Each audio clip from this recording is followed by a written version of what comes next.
You have another book out which we're going to talk about today, Nazca, which is a place I didn't get to see when I was in Peru, Brian, but it's a place I've long known about, and that's why I couldn't do it all. But like, I mean, you wrote a book, Nazca, Decoding the Riddle of the Lines, and this is one of the biggest mysteries for me, and I guess we're going to get into that. Before we get into some of the book, Brian, tell me about what's happened since I last seen you. You've got a couple of tours coming up with Graham Hancock, very, very soon. You also have a megalithomania tour with my good friend Hugh Newman, who's been on the show before as well. You've just come back from Denmark as well. Yeah, that's right. We just returned actually last night from being at a conference in Denmark for about a week. Wow, my mum's from Denmark, by the way. So. Oh, okay. Yeah. I've been all over Denmark. There's strange mounds there, Brian. Did you get a chance to see anything ancient in the area, or was it all fun packing at the conference? No, actually, as the plane was landing, that's kind of standard. I like to look out the window from a good height and look at the landscape. And even though most of Denmark, or at least the parts that we saw, are either flat or rolling hills, there were definitely some circular mounds that were prominent and, clearly, I think, show some kind of ancient activity had been there. And I'm sure that's typical of Europe because the dates that we've been told in terms of the habitation and occupation of different places, I'm sure we can push back much farther in time. Sure, exactly, Brian. And I think Denmark's a very ancient land. Home to the Vikings, of course, who navigated half the world and to America. But even before the Vikings, I mean, I think the Danish appreciate their history. They really do. I guess that's why you were there, Brian, to talk about your work. They had a conference on. Tell us a little bit about the conference, Brian. Well, the conference was very intriguing. It was called the Open Mind Conference, and at first I thought it was kind of odd that I would be invited to come and talk about ancient societies and ancient technology and things, but the conference was about many different subjects, including free energy, genetically modified foods, the Illuminati, etc. And it actually, my work did fit in because it was all basically about suppressed knowledge. And so the historical aspect fit in very well with some of these other topics, including the idea that there was, in fact, ancient technology, very advanced, 10, 12 or more thousand years ago. And so when people are looking at processes like free energy using water, for example, to power automobiles, etc., it's not as though those are new ideas. It's the rediscovering of ancient concepts. Fascinating conference, Brian. Fascinating. Very. I hadn't been aware of it. I would have probably went to it, Brian. I sometimes go over once every 6 weeks, so I've no family over there anyway. Not at the moment. My mum left pretty early, but I love Denmark. Absolutely beautiful place. And very, very good-spirited people, Brian. And like you say, very open-minded. You know, they get a little bit of a bad press as being very conservative, but I think they're very, very open-minded. They may be conservative in their, they have very open beliefs, and very open minds, as you say. I can see why the conference is called Open Minds. Yes, very much so. Why the book Nazca, The Riddle of the Lines? I guess it's another systematic approach that you've taken with Peru. You've tackled various topics on Peru at the moment, Brian. Why Nazca? Do you feel you're going to get any answers out of this book? Do you feel there's answers to be told? Is it not being told the proper way, do you think? Well, I think it's like with any book I've written. It's a question of my wishing to find a book actually on a certain topic and not being able to find that. I start to do research, and once I'm about halfway through the topic, I wind up just basically writing my own book about the subject, because Nazca, for instance, is not well understood by the general public. The theories go from the idea that very primitive people did all of the work to aliens having done all of the work. And so what I tried to do was cover all of the theories and reach a general conclusion at the end, but allow, of course, the reader to make up their own mind. Yeah. I think that's the beautiful thing that you do, Brian. You do your own take on things. You have your own take on it. You bring your own logical mindset, this logical rationale, and go, look, if history's not telling the story, I'll tell you what I think of it, and I'll tell you why they're not telling the story. I'll tell you what I think of the history of the story so far, and I think you definitely put your own stamp on it, Brian. You bring your own, you carve your own niche, as they say, and you bring your own element to it. Yeah, that's true. Yeah.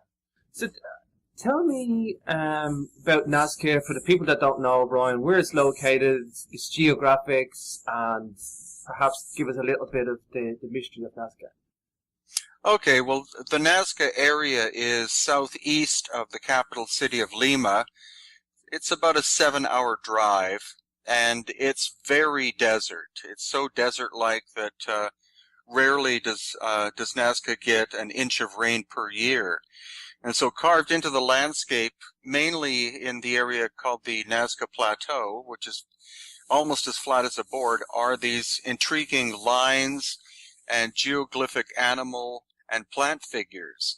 And so they were only really discovered, I believe, in the late 1920s.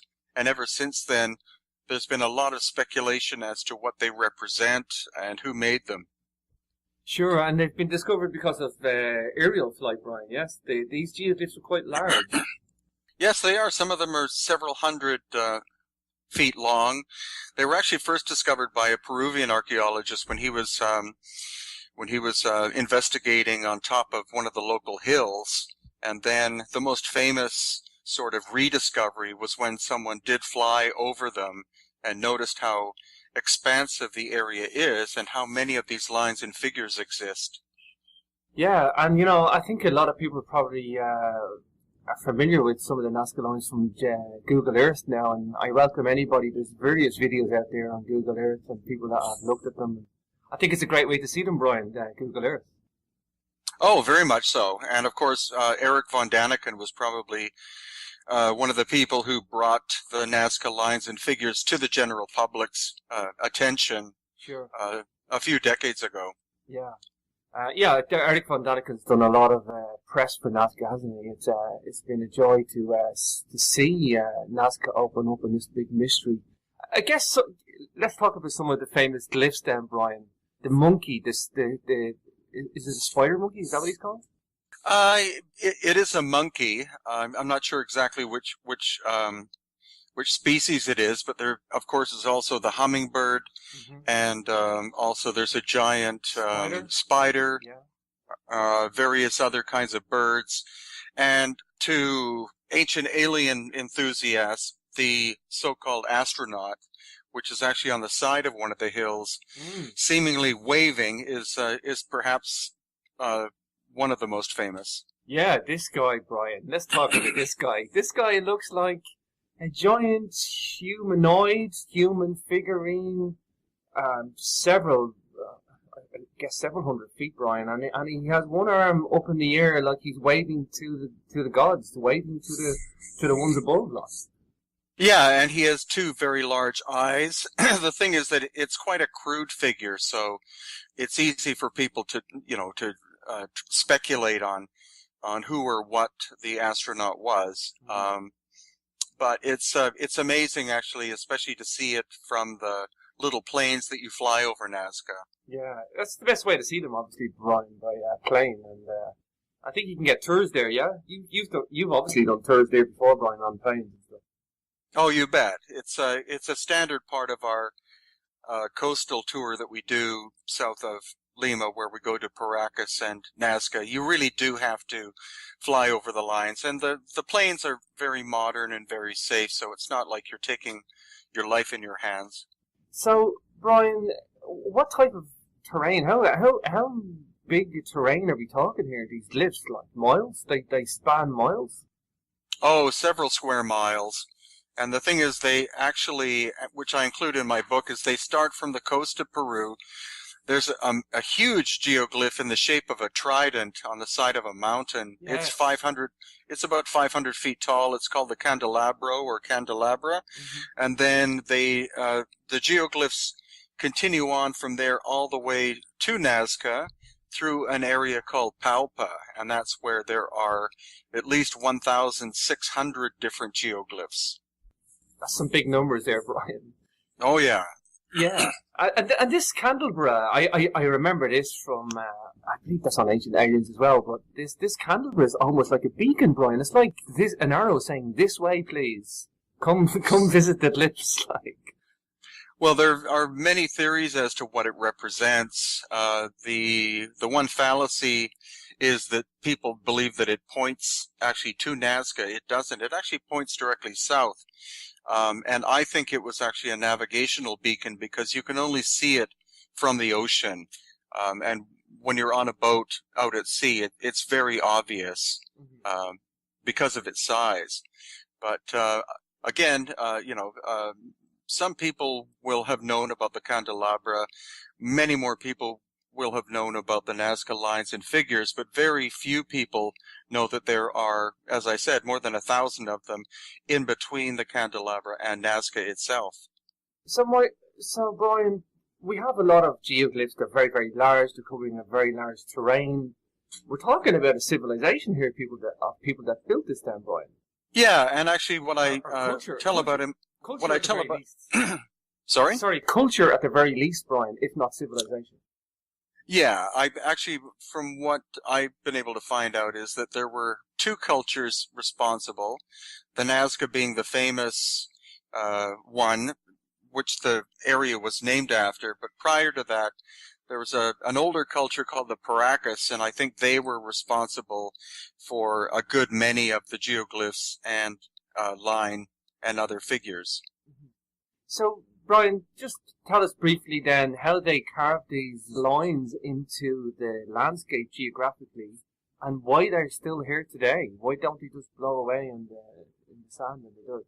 Well, actually, the making of the lines is very simple because the upper surface of the land is actually iron oxide. So it's a reddish brown and yellowish and gray kind of color, but just underneath the surface is a white clay. So actually on the TV series Ancient Aliens, I did make a short Nazca line just by scraping my foot across the ground. Yeah. They're only possibly 10 or 20 centimeters deep, and so they physically would not have been that difficult to create. And the reason why they're still there is because the area is so dry and therefore rain doesn't have a tendency to damage them, and wind isn't that strong on the surface. It can be higher up, but on the surface itself, it's not disturbed very much, and so that's the reason, or one of the reasons why they're still there. Also, the very dryness of the land means that the surface is very hard.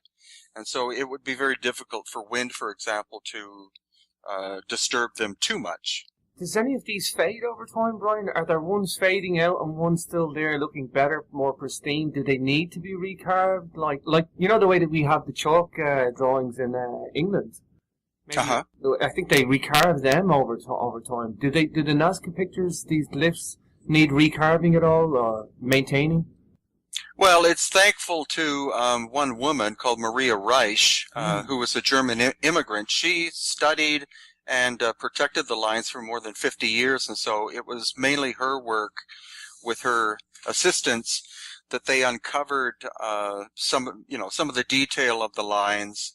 And thankfully, the Peruvian government has made the whole area off limits to any human or automobile or motorcycle traffic. And so for the last several decades, the Nazca lines have been protected from any kind of human disturbance. I love what you do, Brian, and you mentioned Maria in the book. You call her the guardian of the glyphs, and you bring out the heroes in the story, Brian, and you always give credence to these people, these forgotten heroes of history. And I would never have known about Maria had I not have read your book, Nazca, the Riddle of the Lines. But this is what you do, Brian. You bring out these heroes in the story, and you give them the credence that they deserve. Well, it's very important to to take into account these people who often independently have done this. Maria Reich, as far as I could tell, rarely got much assistance from governments in order to do her work. Mm-hmm. And she lived in obscurity for a long period of time. Now she's regarded as being an absolute, cultural icon, but it's typical of people who do very profound work early on almost anywhere on the planet, the general public either ridicule or dismiss them, and it's not until the people themselves finally realize that this work has been so important that they turn these people into icons. But we're very thankful for someone like that who wasn't born in Peru, but she embraced the land, she embraced the history, and if it wasn't for her, the Nazca Lines probably at this point would have been destroyed by highways being driven through. There was talk about the whole area being turned into agricultural plots, and so thankfully they are, we have a World Heritage Site. Like you say, it's sometimes it's down to the one person that does this, and ironically that it was an outsider that came in, but regardless of that doesn't really matter. I guess so. Maria's involvement in getting these glyphs their national heritage that they deserve, that's great. So where are the lines at today? Do the Peruvian people today see them as their heritage? Are they very much protective of these things? Do they see the importance of these glyphs? I think very much so, and the thing is also, of course, it has brought a lot of tourism to Nazca, so if it wasn't for the existence of the lines and the tourism, the city of Nazca and surrounding area would be much poorer than it is today. Okay, so Brian, let's talk about these Nazca people. Well, as you say, there was two types of people, the Paracas and the Nazcas. Tell me about each type, each denomination, what their input was in the region, what some of the background of these guys were. Well, basically going backwards in history, the Nazca themselves developed quite a high level of agricultural civilization up until about 500 or 600 AD. They appeared in the area about 100 AD, and they were the victims of a climate change that happened. So between 100 AD and about 500 or 600 AD, the whole area began to desertify quite rapidly. And so they crashed as a civilization, again, about 500 or 600 AD.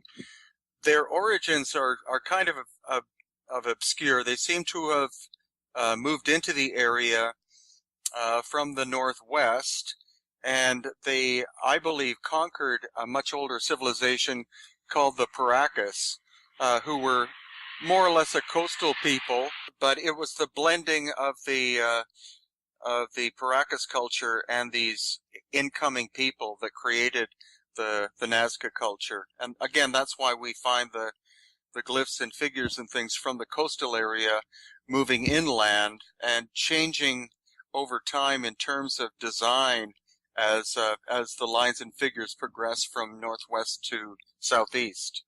Sure. So are they evolving in more complicated patterns, Brian, or numbers, or? They seem to have become more simplistic as they go towards the southeast, but more refined. And so the figures that the Nazca people themselves most likely made, such as the spider, the monkey, the hummingbird, are they're quite simple, but they're very clear and distinct. Whereas the older geoglyphs are more, I would say, fanciful, complex, and obscure. Very hard to decipher exactly what's being depicted. Is there any way then, probably not, of carbon dating those to an exact time frame then, Brian? No, you can carbon date more or less based upon other artifacts that are found in the area. Anything which is of an organic nature, as in things made out of wood and other plant materials, can be carbon dated. Bones, of course. And then it's the pottery styles, because the Paracas style and the Nazca style were different. And so through all of those different different artifacts, you can piece a picture together. These Paracas people, Brian, are we talking about these long-head skulls, these elongated skulls? These are the same people, Brian, that were doing... Is there a direct link there? Yes, exactly. Actually, the largest elongated skulls on the planet are of the Paracas people, and the Paracas has has been one of the centers of my studies because they're such an obscure either group or they may in fact have been a race of people. We don't know exactly where they came from. They seem to have appeared on the coast of Peru about 3,500 years ago, possibly. But again, I'm going to have to spend a lot more time in the Paracas area to see if I could push the dates back. But they have or had some physical characteristics which make them not distinctly Native American, especially in terms of their hair color. They had reddish brown hair, which is not a Native American characteristic. They were also quite tall. They seem to have averaged at least about 6 feet. And the skulls, the more that I'm researching the skulls, it seems that the oldest ones were natural, as in these people were born with elongated skulls, whereas over time we find more and more cranial deformation occurring, where the skulls were intentionally bound in childhood in order to create that shape. And by the time we reach the Nazca people, again about 100 AD, the elongated skulls seem to disappear. And so that's why I think that the Nazca themselves conquered the Paracas and virtually wiped out the royal bloodline, which for which we distinguish the elongated skulls. Wow, yeah, I think that's something you've definitely honed in on, Brian, and that's what I love. One area of your research I love the most is the stuff that you do with the elongated skulls. And you've been down there documenting. I suppose, Brian, just give us out your website and your YouTube channel, because this is where we're going to find a lot of your work that you've documented with these. You can see these skulls that you're talking about, these elongated skulls, the mummified remains, and some with the red hair as well. Yeah, my main website is hiddenincatours.com, and the best of my YouTube videos are on a separate website called hiddenincavavideos.com. But also, if people just put my name, Brian Forster, into YouTube, then there's a YouTube channel that I have that has about 670 videos so far. Awesome stuff, Brian, and yeah, I mean, I don't think anybody's largely addressed this issue in Peru before, Brian, and global for that matter. But no, yeah, they haven't. That is what I find the strangest thing. I know. It's like, what were people thinking? Like, this is a big beacon, a big mystery, Brian. Well, it is, but the thing is that basically all academics have stated that the elongated skulls were the result of a cultural process of cranial deformation, and so they say that every single skull was bound for some obscure reason. But the more that I've been able to research the actual skulls themselves in the area, then the more we're finding some skulls, probably about 5% of them, which appear to be far too complex in their shape to have simply been cranially deformed with some kind of textile or cord or placing boards or other materials on them. They are simply too natural looking for that, and that's obviously a very major part of my ongoing research. So this, yeah, and you're from a biology background, Brian, aren't you? This is the niche that you bring to the table, I guess. Yes, well, that's very true. And the thing is, I've studied evolutionary biology, and I've also brought a number of physicians and nurses and dentists, and also had people drop into our little museum in Paracas, the Paracas History Museum, to look at the specimens themselves. We take them out of the cases and let people look at them, and so far there has been no medical professional that's been able to figure out why these skulls have the characteristics that they do. It's not just down to the idea that they were cranially deformed, but we also have larger eye sockets, strange holes in the backs of the skulls, very pronounced jaws. Kind of the sadness, I guess, is that some physicians have taken a fair amount of interest in what they see because they can't explain it based on disease or anything else, but none have really followed up afterwards to assist me in my work. Brian, we've got basically two types of skulls then. We've got ones that are originals, if you want to call it that, this naturally elongated cranium, and then you have these artificial ones. Were they mimicking the original people, obviously? Well, exactly. That's the main theory, which makes a lot of sense, is that what you probably had was a relatively small population of people who looked the way they did with the elongated skulls, and through time they would have mixed with the majority who would have been normal humans, and so the elongated skull characteristic would gradually start to fade. And so I think that's why the cranial deformation began, because since these people were the elite, the royal bloodline, it would have been a characteristic or something that the succeeding generations would have at least tried to mimic, because they of course would have wanted the supposed high intelligence and knowledge and wisdom of these ancient people to continue to be part of the culture. Sure. So, Brian, we're talking a culture here, a different race. It's clearly people that are building. They look different. They're got these cranial heads. They got long red hair. They, in all intents, they use mummification as well in parts as practice as well. And they're building these strange geoglyphs, Brian. This is like screaming out to be a major anomaly, like. Well, it is, and the thing is, the more I explore in other parts of Peru, like in the area of Cusco and south and north of there, as well as into Bolivia, where we find very intriguing places such as Tiwanaku, wherever we find megalithic buildings, as in buildings made with very large stones, which are incredibly tight-fitting and engineered, then we also find the presence of these ancient elongated skulled people as well, usually mislabeled as being part of the more recent culture. But since almost no carbon-14 or DNA testing has ever been done, suppositions like that by archaeologists that that these elongated skulls fit in with more contemporary cultures, I think, is wrong. Yeah, that's a big no-no for me as well, Brian.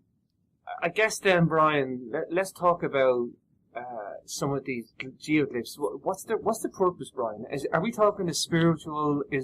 Are they mapping out star constellations like some people have theorized, or what's the major theories of what these things are? I guess.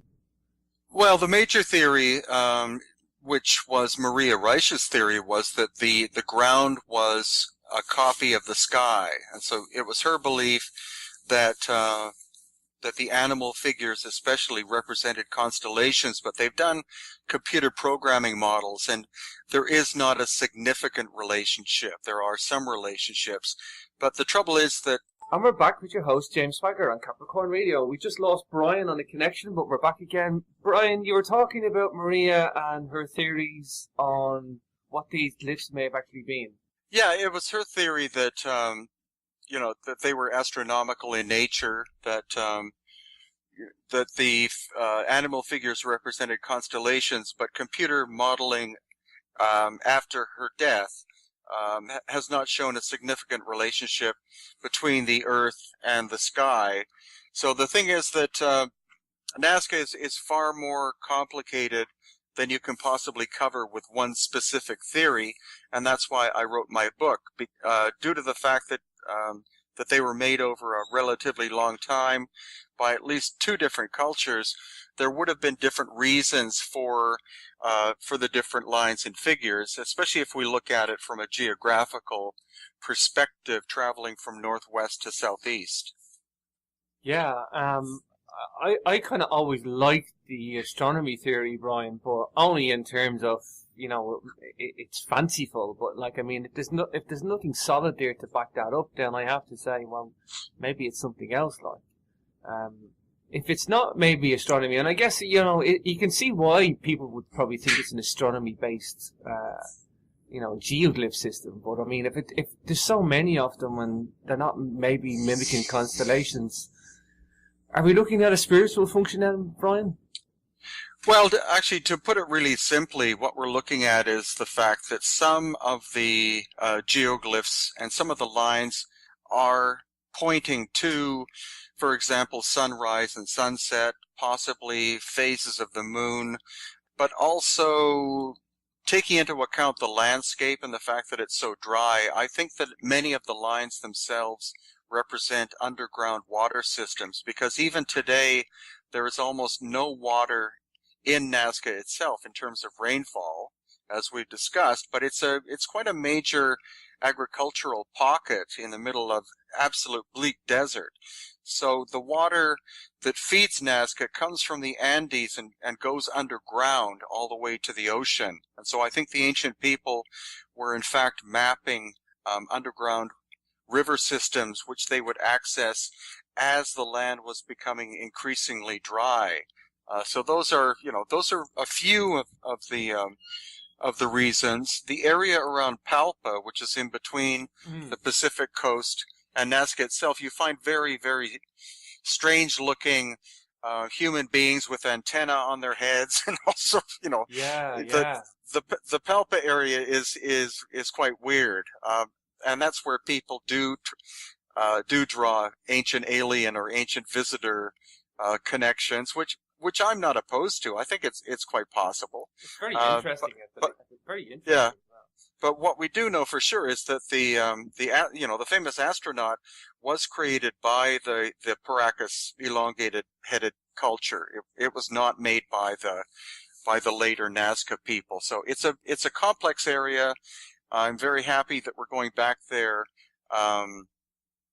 both in October and also in November with Hugh Newman and Megalithomania. So we'll get more of a chance to study them on the ground and in the air once again. And the great thing about the tours we conduct is that I tend to not like being the talking head all the time, since we do have very intelligent people who come on tour with us, sometimes engineers, and as I've said before, doctors and housewives, etc. A lot of different theories come up, and I actually learn a lot from the people who come, because they bring their own knowledge, experience, and ideas from different parts of the world. Wow, fascinating, Brian. Yeah, I know, and Hugh Newman was maybe going to make it today, but he's otherwise engaged. And Hugh Newman's been on Ancient Aliens before with you, yeah. Is that still running, Brian? Are you still involved with Ancient Aliens?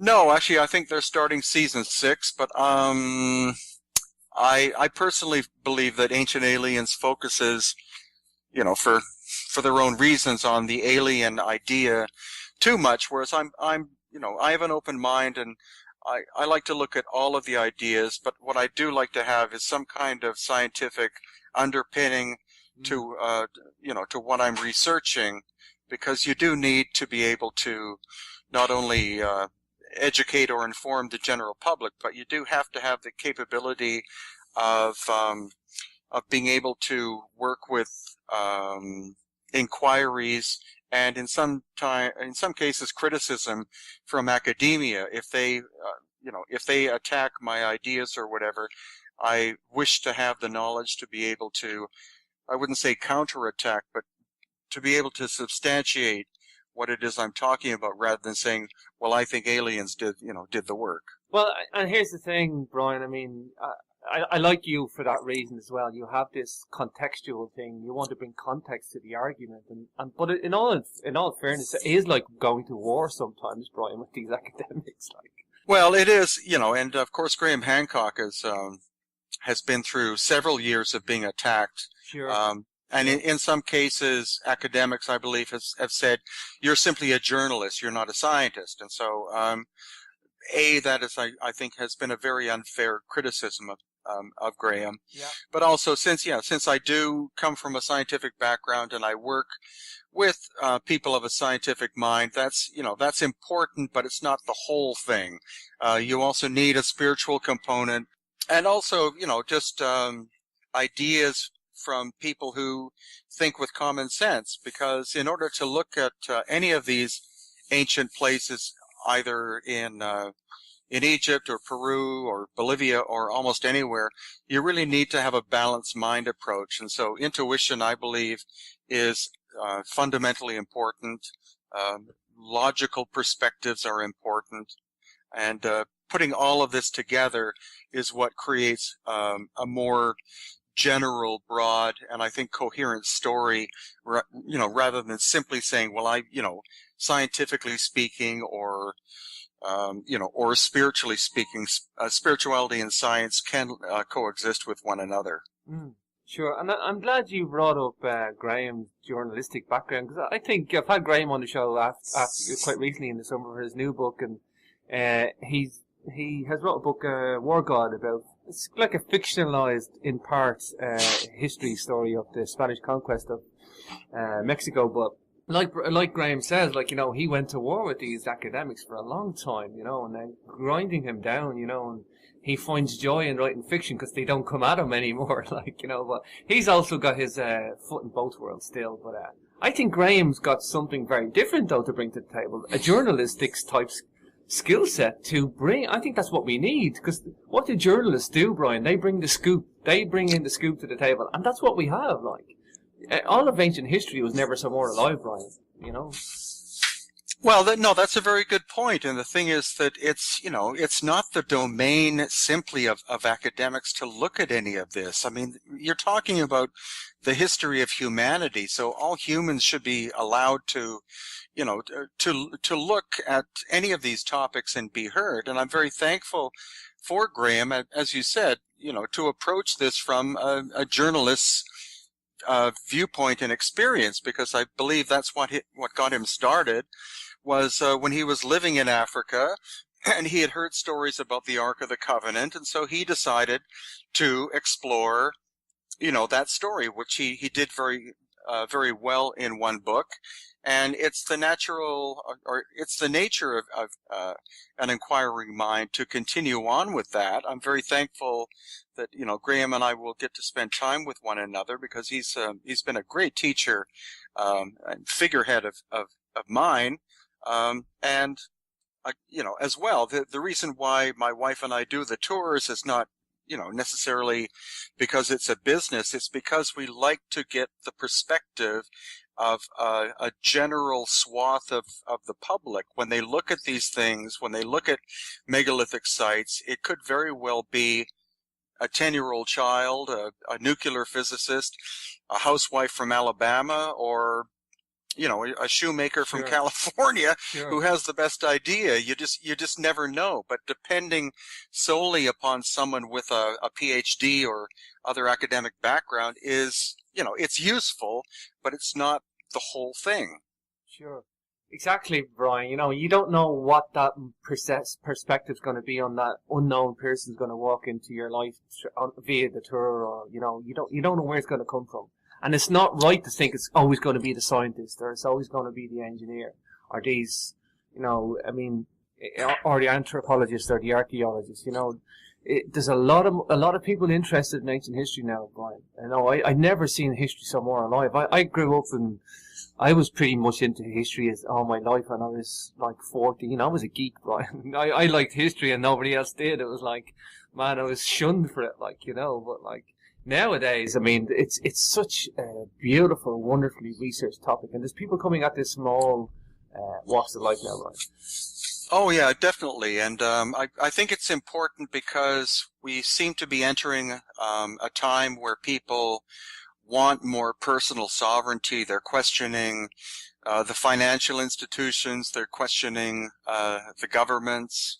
They're questioning organized religion. And so history is part of that, because the more evidence that we are finding of the antiquity of some parts of the world, the more we're realizing that the general story we've been taught in school has been, I wouldn't say a lie, but just so limited to actually think that a group of slaves were responsible for something as profound as the massive and complex and precise pyramids in Giza is really kind of childish, now that we have input from engineers, stonemasons, etc., who look at these and say, they have to be, and geologists, that these sites have to be older. And I think the more that we're able to push back the time frame of history, simply the more interesting we become as the descendants of very profound ancient ancestors. Sure. I'm glad you mentioned that, Brian, because, even to me as a child reading about the pyramids in Giza, it was a childish idea back then. So, I mean, if a child can look at this and go, this isn't adding up, and it is like an almost childish attitude. Brian, just then, you must have a pretty busy month coming up for October. You've got Graham Hancock. How long is that tour for then? That's from the 1st of October to... To the 18th. It's actually, it's 18 days. It's actually 3 mini tours put together. Wow. And then you have Hugh Newman straight after that, or? Yeah, I think that one starts on the 26th. So we have about a week in between, which will be important to be able to decompress after so much travel with, and organizing so many people. Well, sounds fascinating. I can't wait to see the footage, Brian, and I can't wait to hear some new theories come out or some people's perspectives. I'm really looking forward to that. Brian, where can people get your books, and what have you got coming up in the pipeline? What's next? Basically, my books are through Amazon. I either as ebooks, but within the last couple of weeks, I've been able to put my 6 most popular books in print-on-demand form through Amazon. As well as through my website. And in terms of what's coming up, well, we have a lot. We have actually I have a tour with John Major Jenkins happening at the end of December.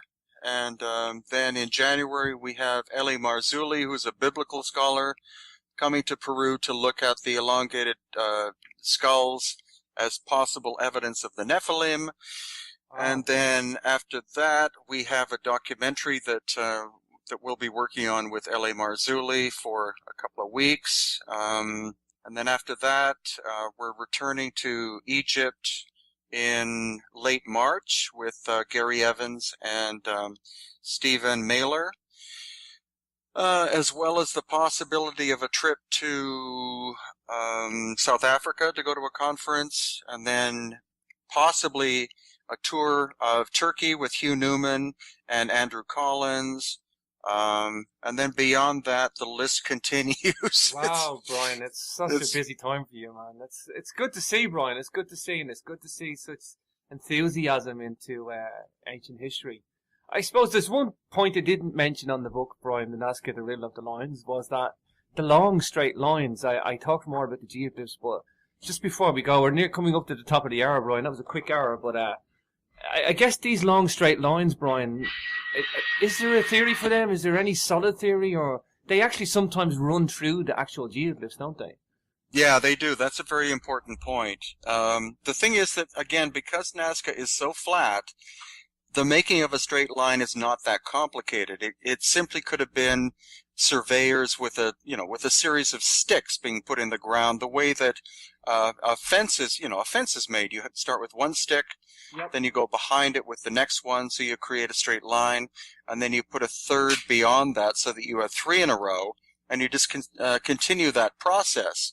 But some of the lines do cut through the figures, and so it's my belief, at least, that at least some of these lines were created after the figures were in place, and it's either possible that the line makers didn't know that the geoglyph figures were there, or that they just discounted them as being the creation of some kind of lost culture, and they were no longer of any significance. Wow.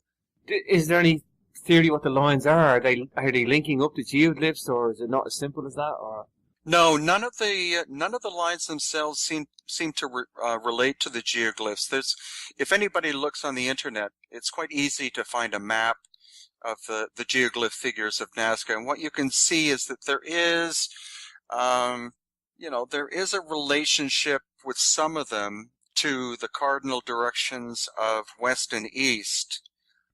And in terms of some of the lines, some lines travel in the same direction, but the lines themselves are so complicated and seemingly random that that's why it's been difficult for anyone to come up with one cohesive theory. However, I think, again, because quite a few of them are basically surface maps of underground water, that the and water travels underground, based upon the path that it can take, depending upon the composition of the soil and the source of the water.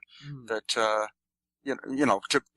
put the to put it simply, the Nazca area is very complicated, and the process of producing the lines and figures took one could believe at least 1,000 years.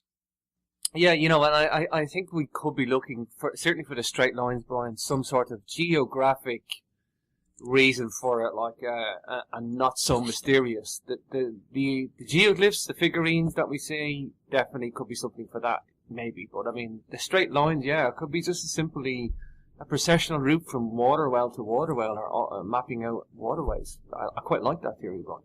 Yeah, it could be, and the thing is that there, as some people and especially Eric von Daniken pointed out, there are these trapezoid shapes that appear to look like landing strips. But any sophisticated extraterrestrial culture, if they're able to either travel through our galaxy or intergalactic, they would have no reason to have runways. Yeah.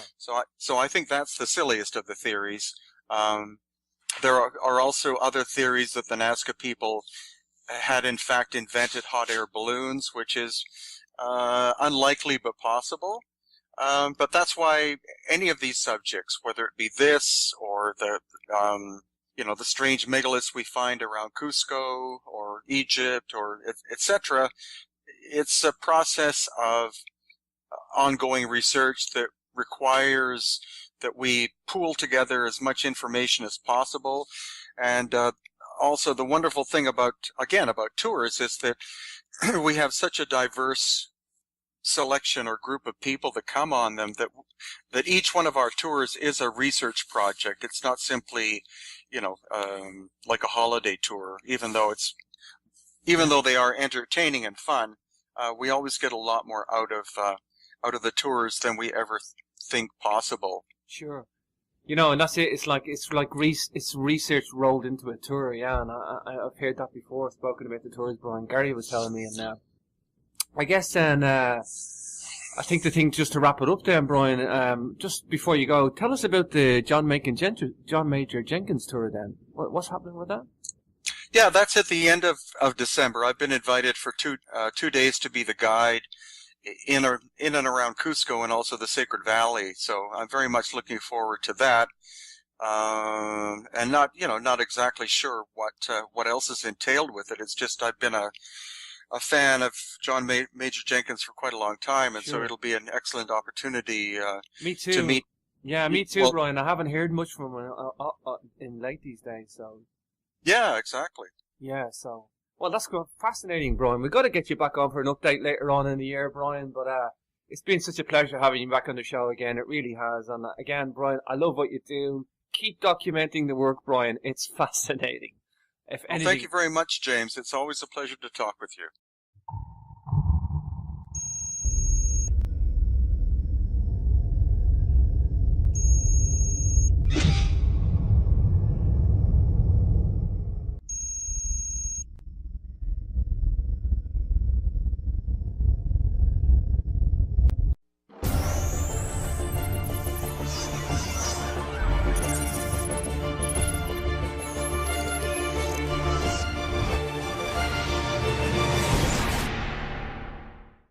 You have another book out, which we're going to talk about today, Nazca, which is a place I didn't get to see when I was in Peru, Brian, but it's a place I've long known about, and that's why I couldn't do it all. But you wrote a book, Nazca, Decoding the Riddle of the Lines, and this is one of the biggest mysteries for me, and I guess we're going to get into that. Before we get into some of the book, Brian, tell me about what's happened since I last seen you. You've got a couple of tours coming up with Graham Hancock, very, very soon. You also have a megalithomania tour with my good friend Hugh Newman, who's been on the show before as well.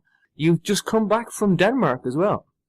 Yeah, that's right. We just returned actually last night from being at a conference in Denmark for about a week. Wow. My mum's from Denmark, by the way. So Oh, okay. yeah. I've been all over Denmark. There's strange mounds there, Brian. Did you get a chance to see anything ancient in the area, or was it all fun packing at the conference? No, actually, as the plane was landing, that's kind of standard. I like to look out the window from a good height and look at the landscape. And even though most of Denmark, or at least the parts that we saw, are either flat or rolling hills, there were definitely some circular mounds that were Wow. Yeah. prominent and, clearly, I think, show some kind of ancient activity had been there. And I'm sure that's typical of Europe because the dates that we've been told in terms of the habitation and occupation of different places, I'm sure we can push back much farther in time.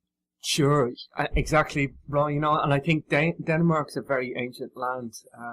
Home to the Vikings, of course, who navigated half the world and to America. But even before the Vikings, I mean, I think the Danish appreciate their history. They really do. I guess that's why you were there, Brian, to talk about your work. They had a conference on. Tell us a little bit about the conference, Brian. Well, the conference was very intriguing. It was called the Open Mind Conference, and at first I thought it was kind of odd that I would be invited to come and talk about ancient societies and ancient technology and things, but the conference was about many different subjects, including free energy, genetically modified foods, the Illuminati, etc. And it actually, my work did fit in because it's all about conservative in their they have very open beliefs, and very open minds, as you say. I can see why the conference is called Open Minds. Yes, very much so. Why the book Nazca, The Riddle of the Lines?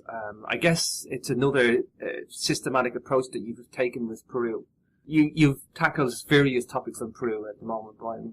Why Nazca? Do you feel you're going to get any answers out of this book? Do you feel there's answers to be told? Is it not being told the proper way, do you think? Well, I think it's like with any book I've written. It's a question of my wishing to find a book actually on a certain topic and not being able to find that. I start to do research, and once I'm about halfway through the topic, I wind up just basically writing my own book about the subject, because Nazca, for instance, is not well understood by the general public. It was all basically about suppressed knowledge, and so the historical aspect fit in very well with some of these other topics, including the idea that there was in fact ancient technology, very advanced, 10, 12 or more thousand years ago. And so when people are looking at processes like free energy using water, for example, to power automobiles, etc., it's not as though those are new ideas. It's the rediscovering of ancient concepts. Fascinating conference, Brian. Fascinating. Very, Yeah. very. I hadn't been aware of it. I would have probably went to it, Brian. I sometimes go over once every 6 weeks, so I've no family over there anyway. Not at the moment. My mum left pretty early, but yeah, I love Denmark. Absolutely beautiful place. And very, very good-spirited people, Brian. And like you say, very open-minded.